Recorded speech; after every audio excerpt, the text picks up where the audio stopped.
ನಮಸ್ಕಾರ. ಭಾರತದ ಕೆಲವು ದೇವಾಲಯಗಳು ಸಾವಿರಾರು ವರ್ಷಗಳಿಂದ ಬಿರುಗಾಳಿ ಮಳೆಗೆ ಜಗ್ಗದೆ ಕಾಲವನ್ನೇ ಗೆದ್ದು ನಿಂತಿವೆ.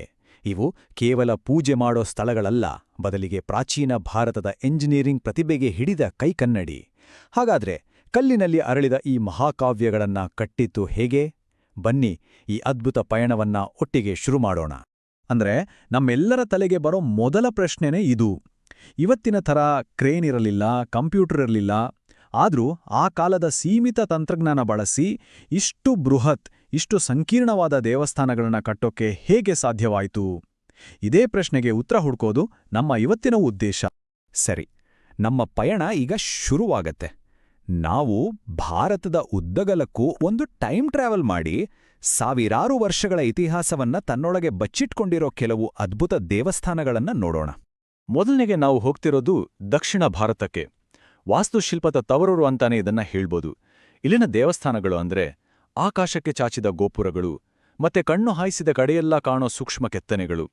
ನಮ್ಮ ಕರ್ನಾಟಕದ ಹೆಮ್ಮೆಯಾದ ಹಂಪಿಯಿಂದಾನೇ ಶುರು ಮಾಡೋಣ ಅಲ್ವಾ? ವಿಜಯನಗರ ಸಾಮ್ರಾಜ್ಯದ ವೈಭವಕ್ಕೆ ಇಂದಿಗೂ ಸಾಕ್ಷಿಯಾಗಿ ನಿಂತಿರೋ ವಿರೂಪಾಕ್ಷ ದೇವಾಲಯ. ಒಂದು ಕ್ಷಣ ಯೋಚನೆ ಮಾಡಿ ನೋಡಿ, ಇದರ ಮೂಲ ಅಡಿಪಾಯ ಹಾಕಿದ್ದು 7ನೇ ಶತಮಾನದಲ್ಲಿ. ಅಂದ್ರೆ ಸುಮಾರು 1300 ವರ್ಷಗಳಿಗಿಂತನೂ ಹಳೆಯದು.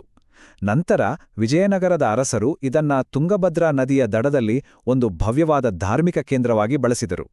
ಇದರ ಐತಿಹಾಸಿಕ ಮಹತ್ವ ಎಷ್ಟಿದೆ ಅಂದ್ರೆ, ಯುನೆಸ್ಕೋ ಇದನ್ನ ವಿಶ್ವ ಪಾರಂಪರಿಕ ತಾಣ ಅಂತ ಗುರುತಿಸಿದೆ. ಅಂದ್ರೆ ಇದು ಕೇವಲ ನಮ್ಮ ಹೆಮ್ಮೆ ಅಲ್ಲ, ಇಡೀ ಮನುಕುಲದ ಆಸ್ತಿ. ಸರಿ, ಈಗ ದಕ್ಷಿಣದ ಮತ್ತೊಂದು ಅದ್ಭುತದ ಕಡೆಗೆ ಹೋಗೋಣ. ತಮಿಳುನಾಡಿನ ಮಹಾಬಲಿಪುರಂನಲ್ಲಿ ಸಮುದ್ರದ ಅಲೆಗಳ ಜೊತೆ ಮಾತಾಡ್ತಾ ನಿಂತಿರೋ ಹಾಗೆ ಕಾಣೋ ಈ ಶೋರ್ ಟೆಂಪಲ್. 8ನೇ ಶತಮಾನದಲ್ಲಿ ಪಲ್ಲವರು ಒಂದು ದೊಡ್ಡ ಚಾಲೆಂಜ್ ತಗೊಂಡ್ರು. ಸಮುದ್ರದ ಉಪ್ಪುಗಾಳಿಗೆ, ಅಲೆಗಳಿಗೆ ಜಗ್ಗದೆ ನಿಲ್ಲುವಂತಹ ಒಂದು ದೇವಾಲಯ, ಅದು ಪೂರ್ತಿ ಗ್ರಾನೈಟ್ ಕಲ್ಲುಗಳಿಂದ. ಆ ಕಾಲದ ತಂತ್ರಜ್ಞಾನದಲ್ಲಿ ಇದೊಂದು ಇಂಜಿನಿಯರಿಂಗ್ ಅದ್ಭುತವೇ ಸರಿ. ಇದರ ಸ್ಪೆಷಾಲಿಟಿ ಏನು ಗೊತ್ತಾ? ಇದರಲ್ಲಿ ಒಂದಲ್ಲ 3 ಗರ್ಭಗುಡಿಗಳಿವೆ. ಒಂದು ಶಿವನಿಗೆ, ಇನ್ನೊಂದು ವಿಷ್ಣುವಿಗೆ. ಇದು ಆ ಕಾಲದ ಧಾರ್ಮಿಕ ಸಹಿಷ್ಣುತೆಗೆ ಒಂದು ಅದ್ಭುತ ಉದಾಹರಣೆ ಅಲ್ವಾ? ಮತ್ತೆ ಇದೂ ಕೂಡ ಒಂದು ಯುನೆಸ್ಕೋ ವಿಶ್ವ ಪಾರಂಪರಿಕ ತಾಣ. ನಮ್ಮ ದಕ್ಷಿಣ ಭಾರತದ ಪಯಣದ ಕೊನೆಯ ಆದ್ರೆ ಅಷ್ಟೇ ಪ್ರಮುಖವಾದ ತಾಣ ಚೋಳರ ಕಲಾ ಕಿರೀಟ, ತಂಜಾವೂರಿನ ಬೃಹದೀಶ್ವರ ದೇವಾಲಯ. ಇದನ್ನ ದೊಡ್ಡ ದೇವಸ್ಥಾನ ಅಂತನೂ ಕರೀತಾರೆ. ಇದು ಕೇಳಿದ್ರೆ ನಿಜಕ್ಕೂ ಆಶ್ಚರ್ಯ ಆಗತ್ತೆ. ಇಷ್ಟು ದೊಡ್ಡ ದೇವಸ್ಥಾನವನ್ನ ಕಟ್ಟೋಕೆ ತೆಗೆದುಕೊಂಡಿದ್ದು ಬರೀ 7 ವರ್ಷಗಳು. ಹೌದು, ಕ್ರಿಸ್ತಶಕ 1003ರಿಂದ 1010ರ ಮಧ್ಯೆ ಚೋಳರು ದ್ರಾವಿಡ ವಾಸ್ತುಶಿಲ್ಪದ ಈ ಮೇರುಕೃತಿಯನ್ನ ನಿರ್ಮಿಸಿದ್ರು. ಇದರ ಗೋಪುರದ ನೆರಳು ಮಧ್ಯಾಹ್ನ ನೆಲದ ಮೇಲೆ ಬೀಳೋದೇ ಇಲ್ಲ ಅಂತಾರೆ. ಸರಿ, ದಕ್ಷಿಣದಿಂದ ಈಗ ಪೂರ್ವದ ಕಡೆಗೆ ಹೋಗೋಣ. ನಮ್ಮ ಮುಂದಿನ ನಿಲ್ದಾಣ ಒಡಿಶಾ. ಇಲ್ಲಿನ ದೇವಾಲಯಗಳ ಸ್ಟೈಲೇ ಬೇರೆ. ಇದನ್ನ ಕಳಿಂಗ ವಾಸ್ತುಶಿಲ್ಪ ಶೈಲಿ ಅಂತ ಕರೀತಾರೆ. ಪೂರ್ವ ಭಾರತ ಅಂದ ತಕ್ಷಣ ನೆನಪಾಗೋದೇ ಪುರಿ ಜಗನ್ನಾಥ ದೇವಾಲಯ. ಭಾರತದ ಅತಿ ಪ್ರಮುಖ ಯಾತ್ರಾ ಕೇಂದ್ರಗಳಲ್ಲಿ ಇದು ಕೂಡ ಒಂದು. ಸುಮಾರು 11ನೇ ಶತಮಾನದಲ್ಲಿ ಗಂಗಾ ಅರಸರು ಕಟ್ಟಿದ ಈ ದೇವಾಲಯ ಇವತ್ತಿಗೂ ಭಾರತದ ಅತಿ ದೊಡ್ಡ ಯಾತ್ರಾ ಸ್ಥಳಗಳಲ್ಲಿ ಒಂದಾಗಿದೆ. ಅದರಲ್ಲೂ ಪ್ರತಿ ವರ್ಷ ನಡೆಯೋ ರಥಯಾತ್ರೆ ಇದೆಯಲ್ಲ, ಇಡೀ ಜಗತ್ತೇ ಪುರಿಯೊತ್ತ ತಿರುಗಿ ನೋಡುತ್ತೆ. ಪುರಿಯಿಂದ ಮುಂದೆ ನಾವು ಹೋಗೋದು ಭುವನೇಶ್ವರಕ್ಕೆ.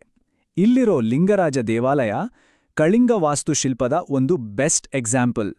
ಇದನ್ನ ಬರೀ ಒಂದು ದೇವಸ್ಥಾನ ಅನ್ನೋಕ್ಕಾಗಲ್ಲ, ಇದೊಂದು ದೇವಸ್ಥಾನಗಳ ನಗರ. ವಿಮಾನ, ಜಗಮೋಹನ, ನಟಮಂದಿರ, ಭೋಗಮಂಟಪ ಅಂತ 4 ಮುಖ್ಯ ಭಾಗಗಳಿವೆ. ಅಷ್ಟೇ ಅಲ್ಲ, ಇದರ ಆವರಣದಲ್ಲೇ ಇನ್ನೂ 108 ಸಣ್ಣ ಸಣ್ಣ ದೇವಸ್ಥಾನಗಳಿವೆ. ಅಬ್ಬಾ, ಎಂಥ ದೊಡ್ಡ ಯೋಜನೆ ಅಲ್ವಾ? ಪೂರ್ವ ಭಾರತದ ನಮ್ಮ ಪಯಣದ ಕೊನೆಯಲ್ಲಿ ನಾವು ನೋಡ್ತಿರೋದು ಕಲ್ಲಿನಲ್ಲಿ ಕೆತ್ತಿದ ಒಂದು ಕವಿತೆಯನ್ನ. ಅದೇ ಕೋನಾರ್ಕ್ ಸೂರ್ಯ ದೇವಾಲಯ. 13ನೇ ಶತಮಾನದ ರಾಜ ನರಸಿಂಗದೇವನ ಮನಸ್ಸಲ್ಲಿ ಒಂದು ಅದ್ಭುತ ಕಲ್ಪನೆ ಮೂಡುತ್ತೆ. ಸೂರ್ಯದೇವ 7 ಕುದುರೆಗಳು ಎಳೆಯೋ ಒಂದು ದೊಡ್ಡ ರಥದಲ್ಲಿ ಕೂತಿದ್ರೆ ಹೇಗಿರುತ್ತೆ? ಆ ಕಲ್ಪನೆಗೆ ಕಲ್ಲಿನ ರೂಪ ಕೊಟ್ಟಿದ್ದೇ ಈ ಕೋನಾರ್ಕ್ ದೇವಾಲಯ. ಇಲ್ಲಿರೋ ಒಂದೊಂದು ಕೆತ್ತನೆಯೂ ಒಂದೊಂದು ಕಲಾಕೃತಿ.